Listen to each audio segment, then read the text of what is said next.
Hi, Sarah. It's so good to see you after these few years. And you, I'm so glad that you reached out. It's nice to connect because we're right on the heels of a conversation I had with Paul Grilly, and it, brings me to the conversation in this podcast, which has been for more than 2 years now, exploring what yoga lineage is, why or whether it matters, and what it might look, or in this case, sound like um, for long time, and forgive me, sort of master practitioners to get together and talk about their years of experience and what those experiences and those insights offer to newer practitioners who've been at it for a long time, or even other teachers, because that's essentially the composition of this audience. So I'd love to start with your path into yin yoga. We really unpacked it a ton with Paul. And as you and I discussed in our email, it was a nice place to start because it's so interesting to look at your work over these years, because yin yoga may be one of the sources, but there's many. And the multidisciplinary way that I really try to unpack in these conversations, it seems to me there's so many different ways you could bring in. So I just love to start maybe with yin yoga and go from there. Sure. I knew Paul when I was teaching at Yoga Works in the 80s, and he was exploring, as you probably heard from him already, different ways of practicing and sharing. And I was very into Ashtanga and love the flow of internal focus, that the regularity of certain poses allows a freed up attention to be more energetic. Mm. When I was starting out, I found that really illuminating. And yin yoga had very few poses. So Ashtanga has quite a few in first series or second series. And yet there is a sameness. You know what's coming next eventually. So what's different is internal.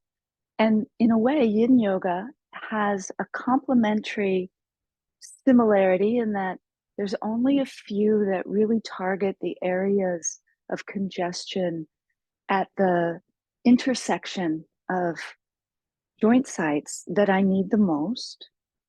And so every day I do maybe 6 yin poses. And each one is so familiar on the outer level, like how to get into it, what to use as complementary aid if needed, if there's a compromised area, and so forth. But that takes so little time that the rest of the focus can be really an interiorization that is constantly changing. And one practice is quite mobile and the other is quite still. And yet the inner landscape in each becomes the main focus of the practice. So they just felt like they fit really well together for me in those early years in the 80s. When I left LA, the practice actually fell away for me. And I continued with more of the alignment-based disciplines that I had already learned doing an Iyengar training in those years in LA, and the flow practice. And eventually really felt like my mind had nuances that my energetic practices didn't have the time to excavate enough, and that I really needed to sit still and learn to meditate. And looking at the different lineages that shared how to meditate, I was just attracted to the Buddhist languaging. There was something so welcoming, familiar, and simple about the invitation to start with the breath and then open to the body. As a yoga practitioner, it felt like a home ground, like, great, start with the body. That's what I started with in any spiritual practice, really for me, the first one was starting with food because I'd been unwell. So the body felt like the landscape of joy or suffering as a young woman. It was very hard to have a lot of energy for others and for life if I was unwell. And so that was really my road in. And after becoming familiar with meditating and going on some retreats, I ran into Paul again. And now this is maybe a decade after we had both taught together in LA. And I was so struck by this similarity now of meditation and yoga, particularly the yin style, and that I wanted a place in my body to energetically settle and then discover what my attitude was like towards what was happening within and around me. And so it became a meditative art to do my yoga practice in a whole new way. And I really appreciated Paul's understanding at that time was very much meridian based. And so the Chinese medicine feature also addressed my health needs. So all of that was kind of putting these features together that widened my capacity to start my day very personalized in my practice and then become more universal in my focus of a mind that could tune in beyond just what the body and personality needed. And so every day I practice yin, I practice a vinyasa or energetic, strength based style and meditation. And they feel all like kind of one vehicle for growth, for learning, for staying as healthy as possible, and for just embodied wakefulness. There's so many questions I want to ask from that because I really appreciate, thank you, the sort of linear feel of this. I mean, linear might not be the word, but sort of, it's almost like, I mean, the image I have is that you have this practice that starts with the internal and the waves of understanding just keep kind of rippling outward, and you in riding those waves or catching those waves kept finding an ever widening and you said it yourself, capacity. And those and so the question I have is that outer capacity, my image or my feeling of it is your discovery of sitting still, being in these long meditations. Do you think that that's where one in practice is likeliest to touch the universal practices, the practices that really do, again, I can't think of a better word, touch the interpersonal, the global, the universal? Mm-hmm.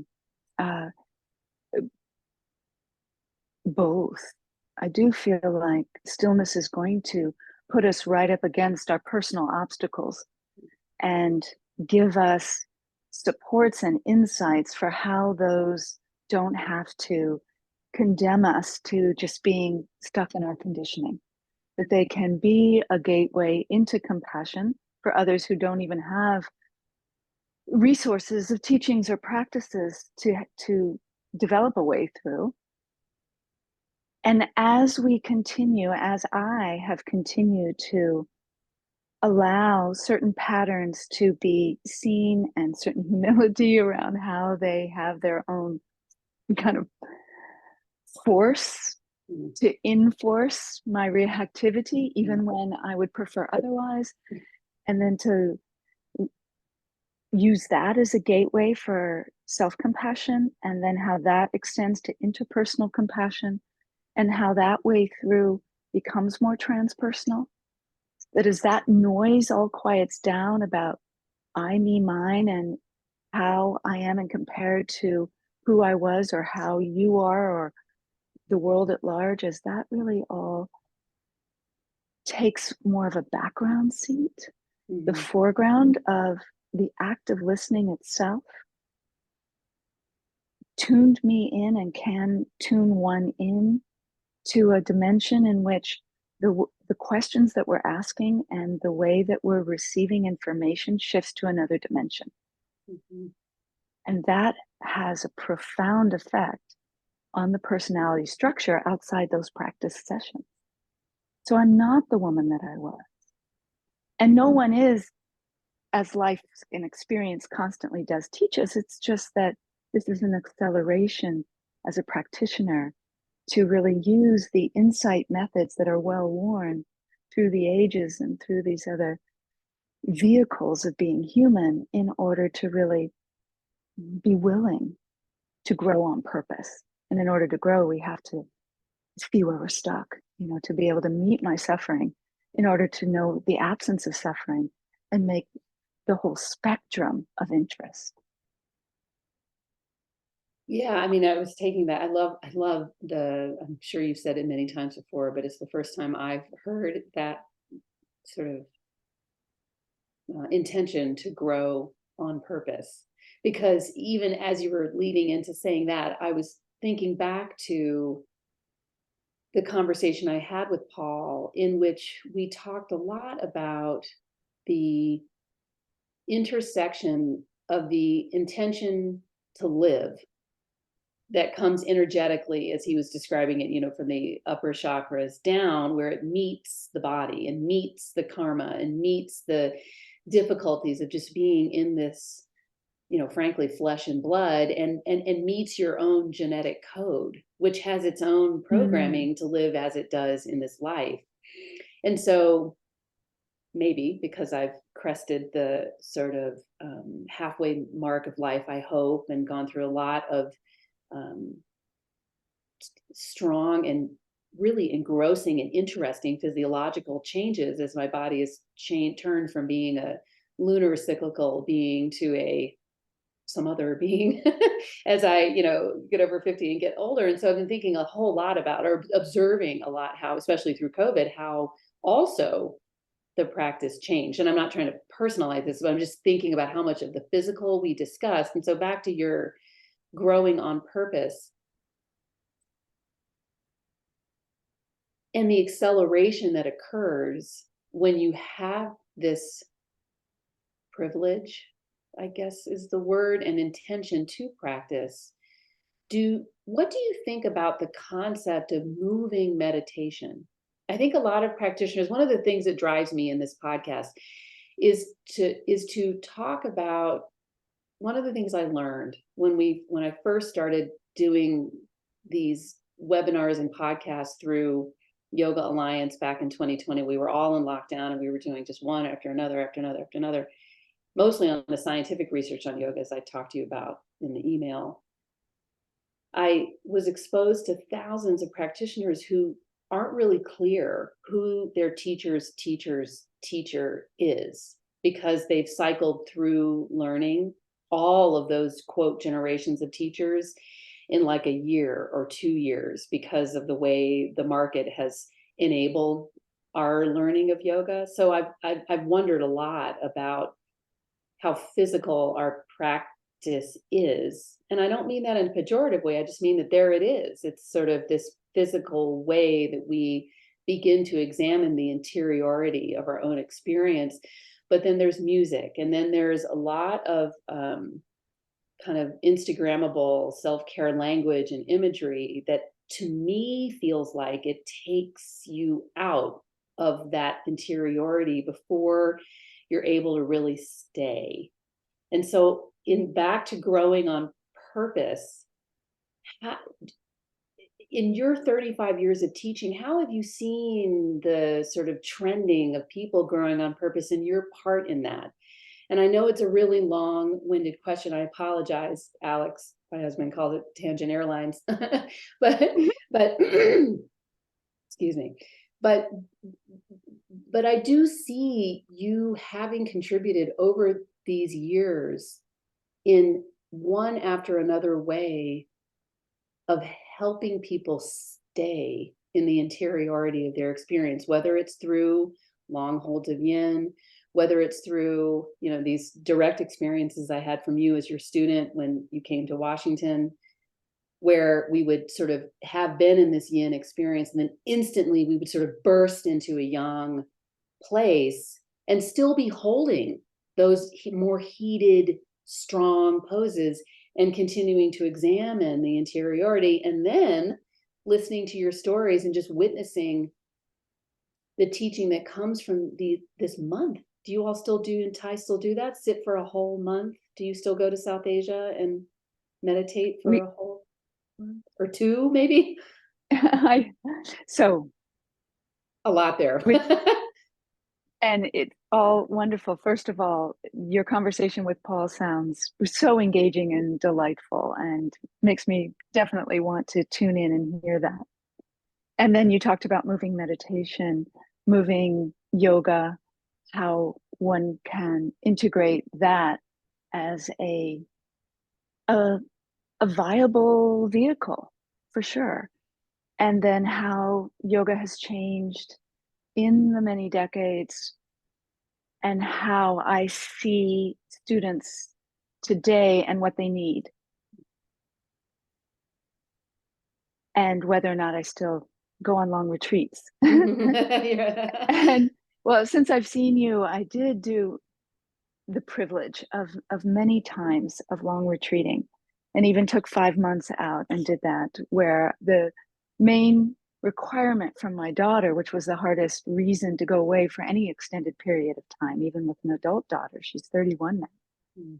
is at that time we would go on Zoom and she would speak and just want to see me once a week, and I would hear all that was going on with her, and then we would just, blow a kiss and wait another week. And so I made sure that I did a retreat in places that had Wi-Fi so that I could connect with her. And that worked really well. And there is a feeling, having done extended retreat, there's like a tipping point of, for my journey, of the seeking for a settledness that felt like it needed more and more time to discover, that got so satiated by that, that even today it dropped me into a different place where I'm no longer seeking that time in that same way. There's more of a natural fluidity between the practice life and the worldly life, between being this couple that we still are for all of these years and having this ever-growing community, and then feeling in touch with the human species and where we are in our evolution right now. So moving meditation as a yoga practice, I think, is one of the things that drew me to it, and hope that it continues to be uh, something that people are exposed to, so they might gravitate towards an ancient vehicle for being in touch with our physicality that is, on the essential level, constantly vibrant and alive, and nothing is actually fully still. That's what we know from physics. We know as an acupuncturist, we know when we get very still and listen, that if you listen long enough in the silence, something manifest will arise. And if you look at manifestation long enough, you'll see its own absence. So in a way, that's the Heart Sutra, that form is emptiness and emptiness is form. And relaxing with the paradox of that, I think, is one of the gifts of staying long enough as a practitioner to go through the dry spells where no deep insights, no big change afoot, and yet just knowing that placing oneself in the field of interest without looking for particular results became itself a way of developing patience that doesn't feel like an efforted special thing.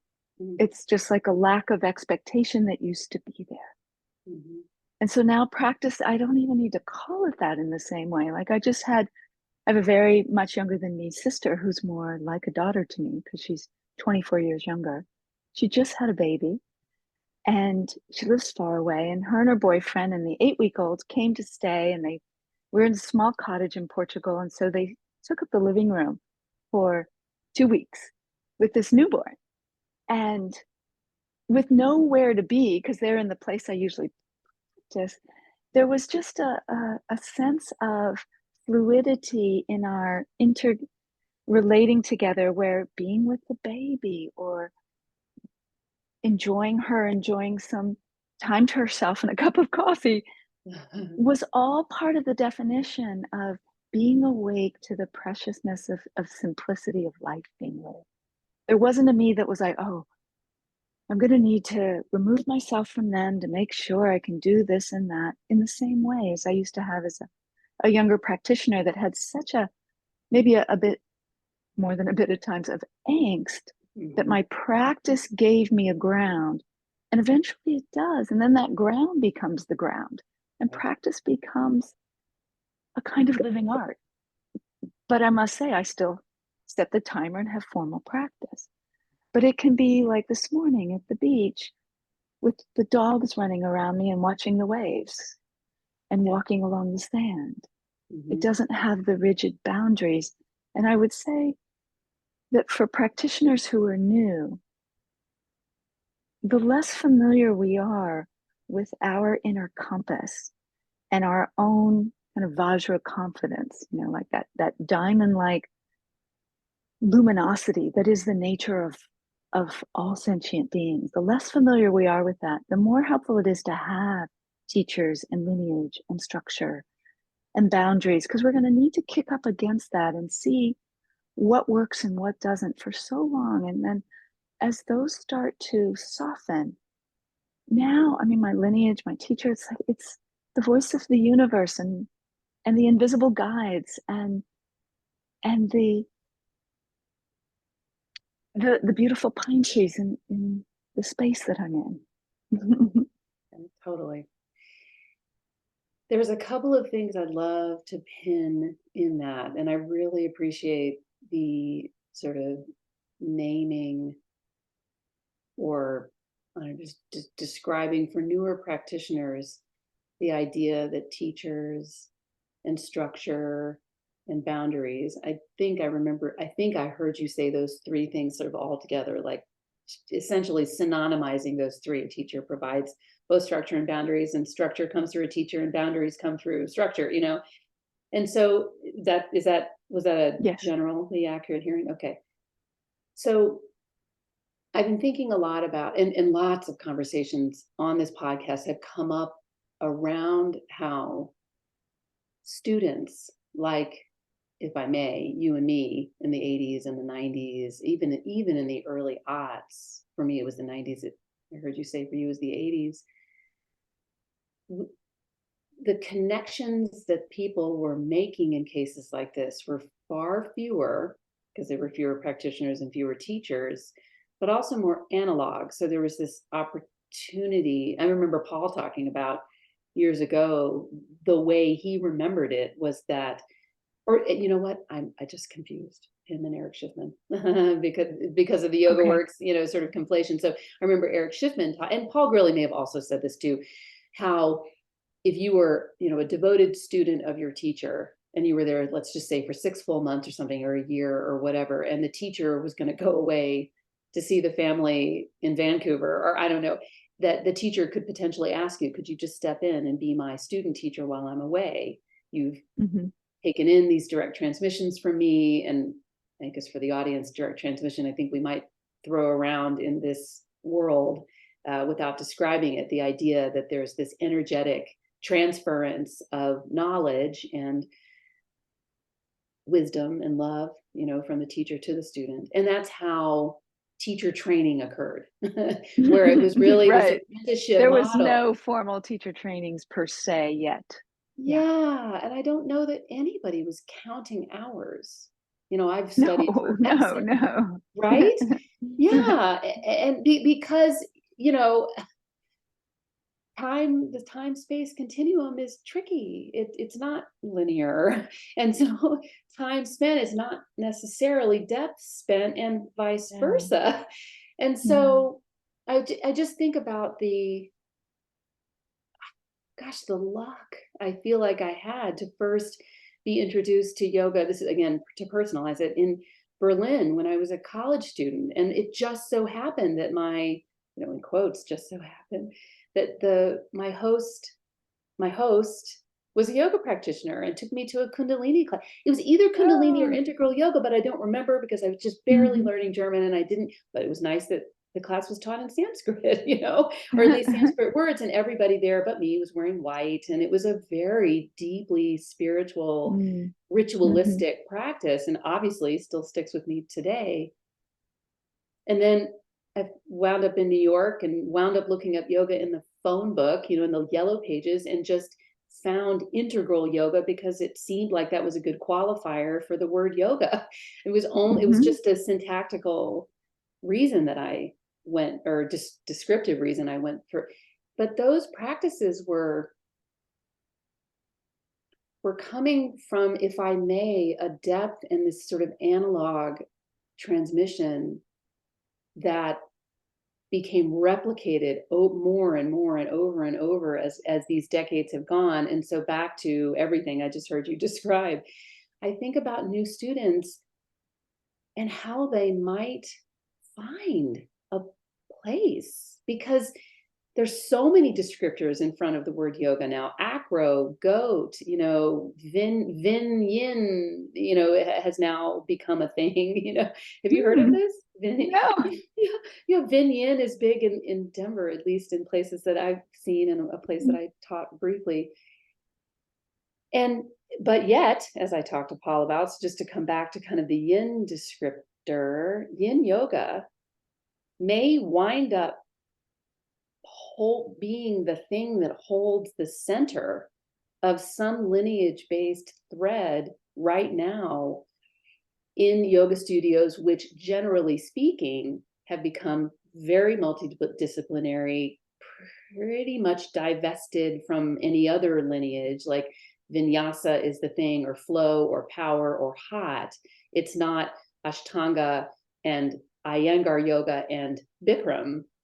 If Mm. I'm, but rather these like lowercase nouns, these not, sort of quote proper nouns. And so it's interesting to see how I would call it, the kind of consumerization, sort of free market, late free stage market capitalization of yoga, where the consumer may well be, because these businesses are businesses, right? So they're sort of driven in a way by consumer demand and hope and desire and need. And so, where do you see yin in the context of all of this, outside of anything else you've already described? Because I do want to get into your book, the first one, and then the second one, which I was so happy to learn about when we did the research on you. But let's talk a little bit about it. I mean, does that sound new to you, or the way that I'm describing yin as this? I would go so far as to say lineage that you and Paul and others have really brought to the ground of Mm. modern yoga practice. How do you see it there? When I first started sharing it, because I was a teacher of yoga for 10 years before I brought it into the mix. And at that time, I was very much a bridge between Ashtanga and Iyengar. And I loved that the community that would come into the room, if it was listed as a yin yoga class, was not defined by one or the other or any number of practitioners. A lot of Bikram people would come, Mm. people who had done integral yoga, Shivananda yoga, which is where I started, people who were meditators. It loosened the identity structure around which yoga are you following, and that's the purest way. So just study that. Everybody was welcome. Everybody could let go of everything they had learned around what was proper in terms of how many breaths and physical attunement to what's going on where. And Where the femur goes. exactly. And so the languaging got to be quieter. Some people would just enjoy the silent space. Paul, at that time, being such a humorous person, would keep people laughing. And I found that it was a place where, in the beginning, I read the Bhagavad Gita to students because they were kind of captive audience and many people hadn't bridged the philosophy behind yoga. So what a perfect environment for that. And then the Dhammapada, people knew Buddhism very tangentially. So, okay, let's just start with some of the original text. And eventually I would bring some paragraph of somebody I was inspired by. And then eventually I would just share what I was teaching. So the evolution of my own capacity to understand and then offer teachings on the poetics of personal unfolding was allowed in that space. And when it was my other classes, there was only Shavasana where people were needing to just be quiet and tune out. They'd already heard enough from the teacher. So it allowed everyone to gather. It allowed a format in which other environmental features like psychological inquiry could come into the space, philosophical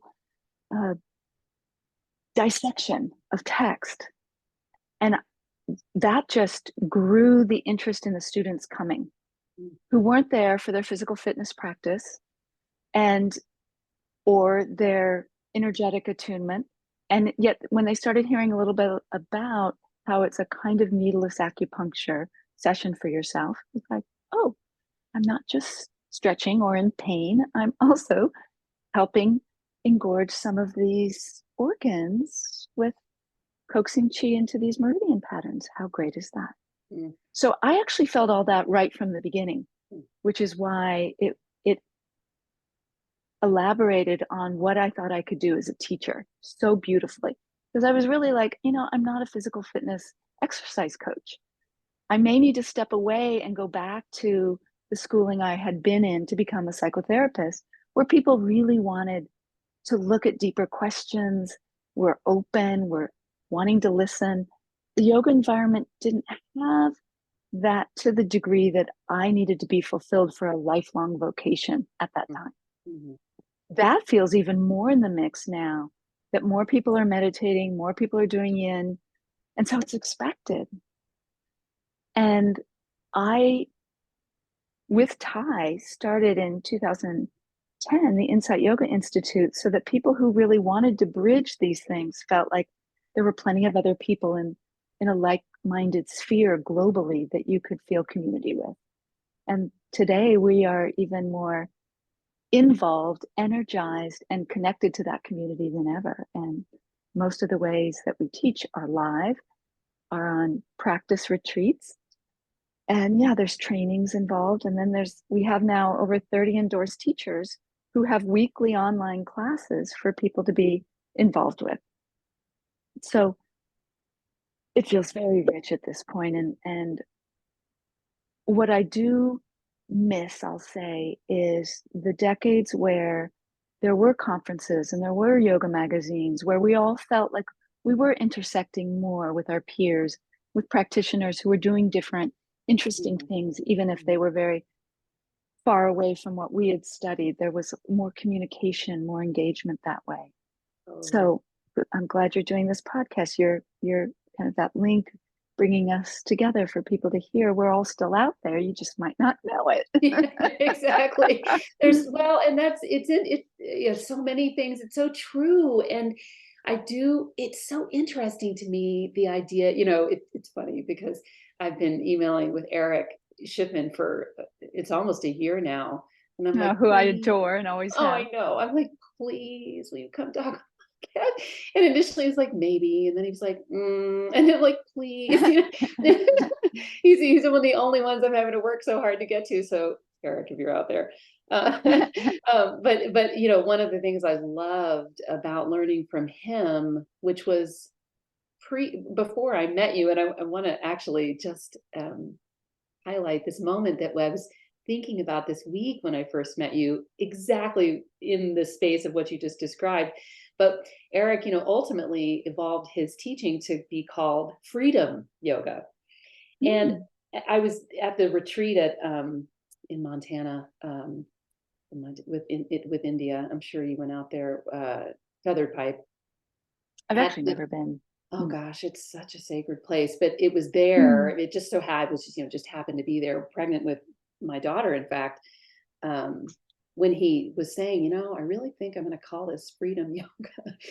And he was talking about almost what a redundancy that is, that yoga sort of is freedom and is Same yoga. with insight yoga. Yeah, I mean, all yoga is about developing insight. Yes. Exactly. And I want to get back to actually that name, which I'm certainly assuming has led to your most recent book. But, it strikes me that if here we are and the deeper we get into the practice, the more freedom we feel and the more freedom we'd like to assert in our interpersonal relationships in a loving, kindness, compassionate way and for the world.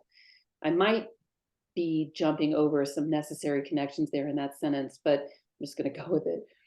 Mhm. It seems like it necessarily means that yoga, the practice, sort of aided and abetted.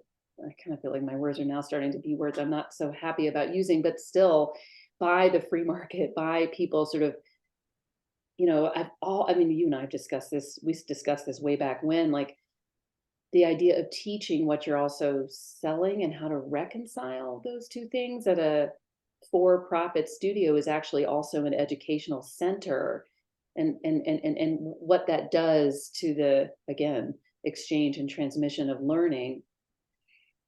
And so the reason I'm so committed to these conversations and this podcast and the overall effort of multidisciplinary inquiry into the practice of yoga is because I don't, especially since the pandemic, I don't quite see it as much. You're right. We're all out there, but not necessarily intersecting it for the greater good in the same place at the same time, the conferences, the things like that. So Mhm. it's just interesting to me that freedom is a thing we find, and yet we're all pursuing it in our own kind of disciplinary ways. And that's not the word either, but in our own ways. And I don't know how Mhm. we get back together except by utilizing technology and media and modernity to do so. It seems to me there's a way we could come back to it. I just keep thinking about the new practitioners who like scroll on Instagram and they're looking for a yoga class or looking for a teacher. And I don't know Mhm. how they find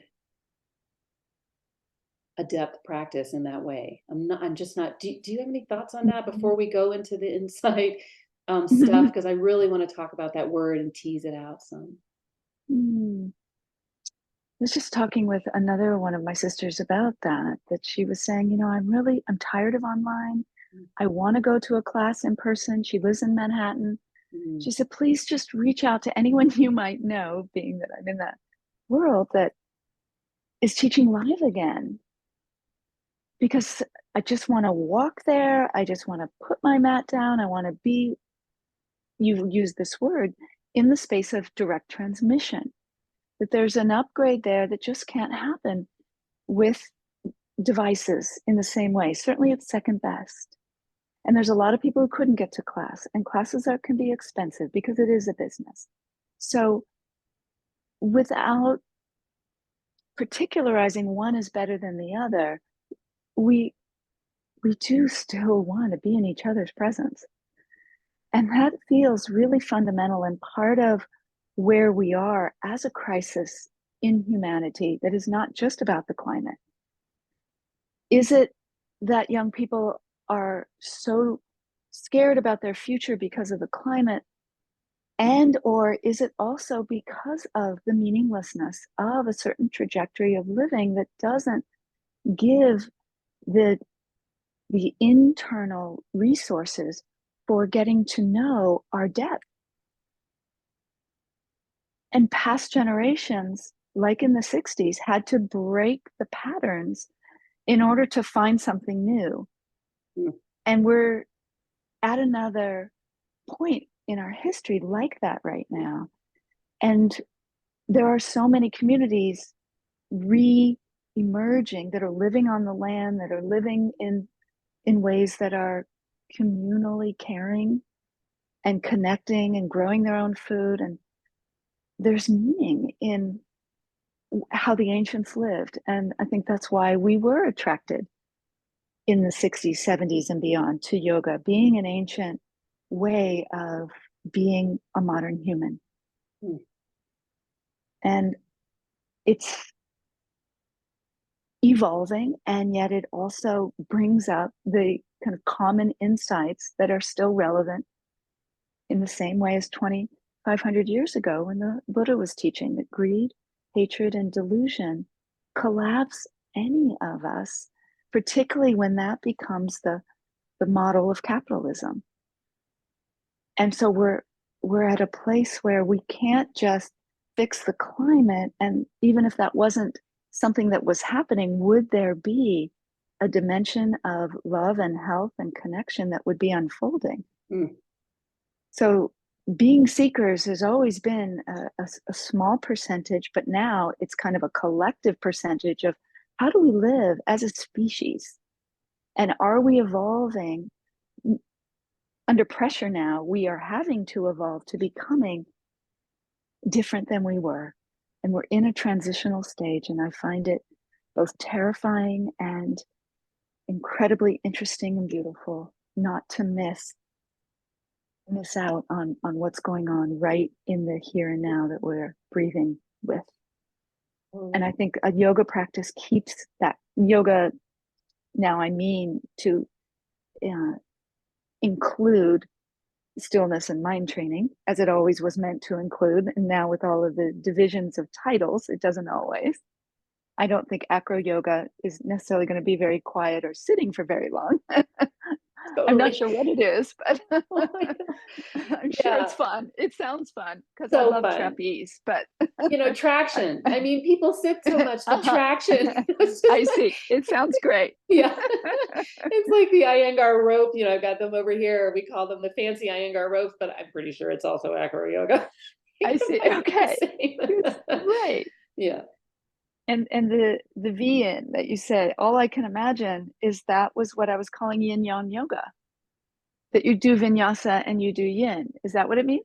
It is. Yeah. I think what Oh, I went to okay. one and, it's like, majority young, half movement and half go get the bolsters. And some people were calling it supervised nap time. That's what they call the It's just restorative yoga, totally. right? And Well, Iyengar yeah, yoga always had all that whole encompassing yeah, feature of being still and being very articulate in how you move. exactly. Yeah, And then at its most skillful, recognizing when those longer holds require silence and space and not the exactly. language. Yeah, yeah. And we have John Schumacher in common. Please send him my love. Oh my gosh, I know I haven't. There's some, yeah, I will. I will. I'm absolutely certain he'll send it right back. Hmm. So I'm tangent I realize might be taking off one last time because I remember reading years ago. I mean, there's only so much tolerance that I personally myself have to read about climate change. I do.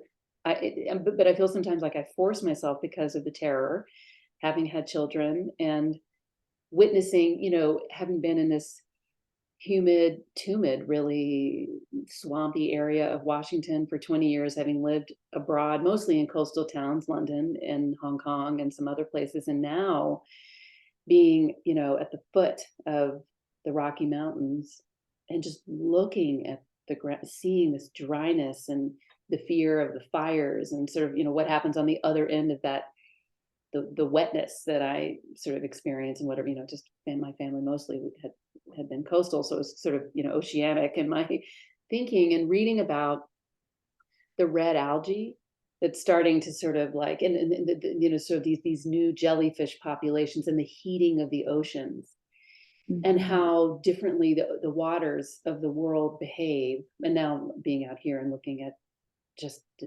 just how parched, the living out here is and how Mm. the gratitude you feel when you see the rivers, when we've had a very wet, year and it's just like, thank you so much for just this respite from that feeling of drying out, the earth in Mm. this place. So back to the red green or red algae or whatever, and the heating of the oceans, I was thinking a lot about how viruses are hot energetically, and how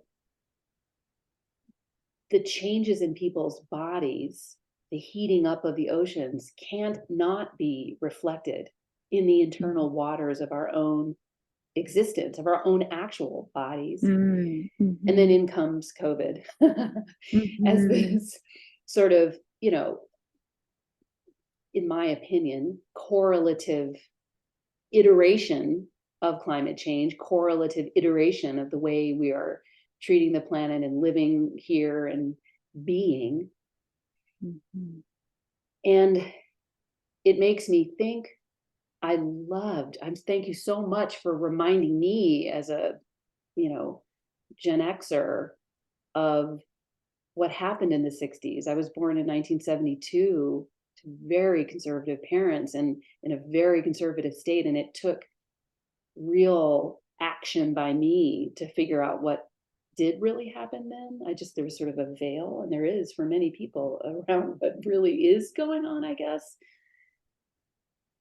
Anyway, and so I am thinking about how we're at this inflection point again, which feels such a strong pull to me. And here we are in our yoga practices, continuously going in and developing insights, sort of this look at the inner body, where we not aren't just looking at ourselves, we're looking at ourselves as social beings, because that's what we are. And the social choices we've made for these thousands of years are obviously what have led us to where we are at this moment. So the inner is the outer, basically, as above, so below. And so can you, in the last, time of our podcast, talk a little bit about the trajectory of your insight? Well, I appreciate, thank you for describing the insight yoga community and where you started and where you now are, especially with Ty, who I can't wait to bring on. I can't wait. I'm so excited to see him and listen to what he's also doing in this world.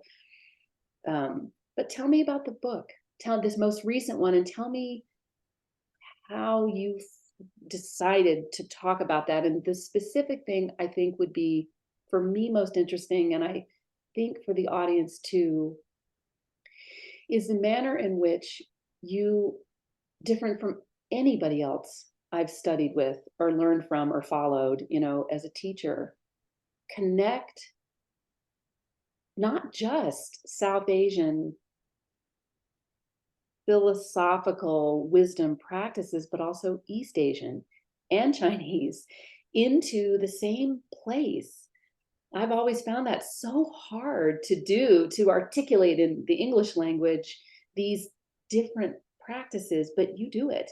And that's what I'm calling September Yin month, or September into October Yin month, or maybe we'll call it Insight month, because I think Bernie Clark hopefully is going to come too, to talk about how you all have expanded this thing called yoga into this bigger thing that captures and articulates and manifests these different wisdom practices all in the same place and time. So I assume that's what's happening in the book, that interpersonal and family structure stuff is what I find most intriguing, because that's most deeply about the personal and the intimate. I don't know. I hope that question makes sense. I told you it was going to be tangent airline. In my first book, Insight Yoga, I wanted to distill where those intersections lie, so that when we do simple yoga poses, we get a almost like transparencies laid on top of each other that then illuminate more about what's happening on different levels of our being. And although in any yoga class, if we study philosophically, we're going to hear that there's channels in the body. Often there's talked about as so many or only three: the Ida Pingala and the central channel, the Sushumna. And in looking for some support in my own health at a certain juncture of my life, I went both to an Ayurvedic consultant and to an acupuncturist, and both were helping me in slightly different ways. And I just gravitated towards the languaging of the Chinese medical doctor because it started layering similarly with what was going on in my yoga practice. And he turned out to also be a Zen practitioner and a Taoist herbalist. And so I found that the heating of the body, you brought that up, the heating of the planet and then the heating of the body, that in certain constitutions is already likely to become out of balance. And so if, as I did, you go to a teacher who invites you to hold a headstand for 15 minutes, and your constitution already has a lot of pitta, Ayurvedic languaging, or excess yang, which is more from TCM, that coming out of that, even if you have exquisite alignment, coming out of that can cause more imbalance than balance.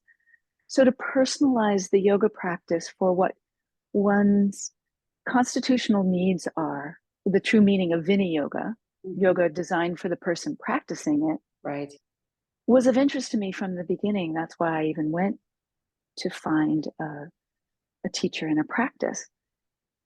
Then the second book, many years later, more recently, Lit from Within, was for those who, now that we have some structure, we've got practice, we've been exposed now to the meditative arts, the body practices that are more soft tissue as well as muscularly oriented. We understand some about fascia.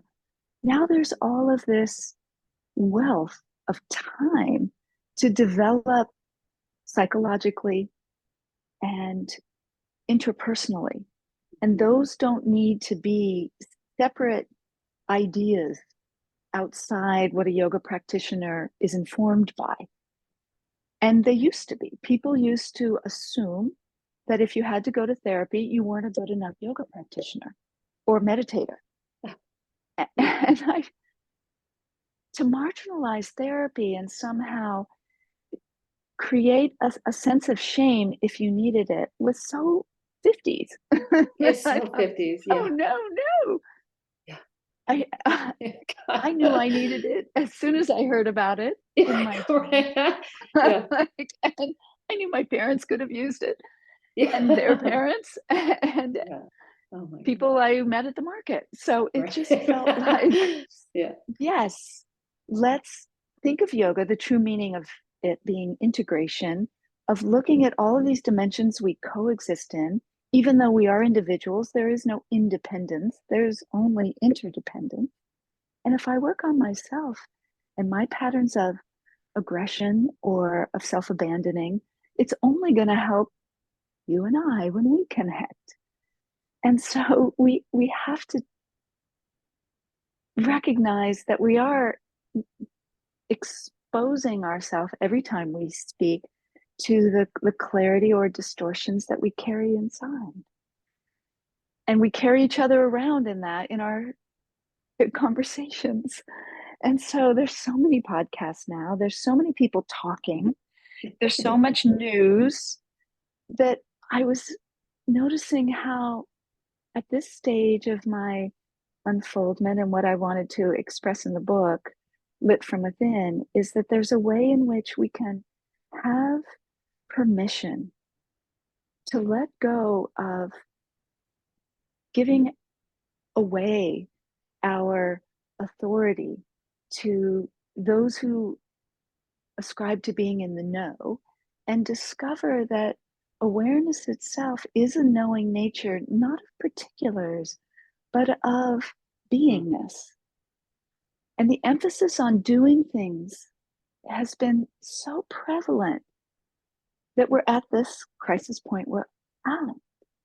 And so to take the shamanic view of the sages and use that now as a platform for rebuilding humanity feels possible, because we're all going to be in it together. The people on Wall Street are going to be in the boat hoping that the people in New Jersey will actually let them land.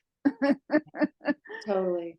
And so it needs almost to be at a crisis point, just as I did, in order to go, okay, there must be another way to live. It's so human. And so to have conversations with people so different from us and listen from a place of interest and curiosity and inquiry rather than judgment and distancing and superiority. In order for that to be possible, we're all going to have to be taxed to such a degree, it seems, that there's some real hard times ahead. And I feel, as you use the word so early on in our talk, so privileged to have a, a dimension of reality inform me and not just be uh, imaginary, wishful thinking, something that somebody else from another time zone or who was born somewhere else got to live from. To kind of know in my marrow the dimension of love and the qualities of suffering that obscure it, and to live from there and learn from there. To be. Without yoga, I wouldn't have this view. And so I have so much gratitude to wake up with gratitude, to feel like gratitude, as you use that feeling of the rivers. It's a generous way of operating. It is to feel from spirit rather than just from personality. And we're going to need to feel really grateful through loss. It just comes out that way, it seems, for the human species. Totally. And then hopefully something else will arise on this planet for the few that are left. Yeah. That seems like the perfect place to stop, though. As I told you before we clicked record, I have 700 other questions. Sarah Powers, there are many on this podcast who are going to be so happy to, well, I mean, we've already, pre-told people we bring you in, but I do think that I know that the thousands on this podcast have let me know in various ways, various times, how much study and transmission they continue to look for. So thank you so much for offering it today and for being here with me and talking about all that we did. No, thank you, Kim. And really so appreciate your breadth and your depth and your interest in calling me and so many others. So thank you. My pleasure entirely. Thank you. Bye for now.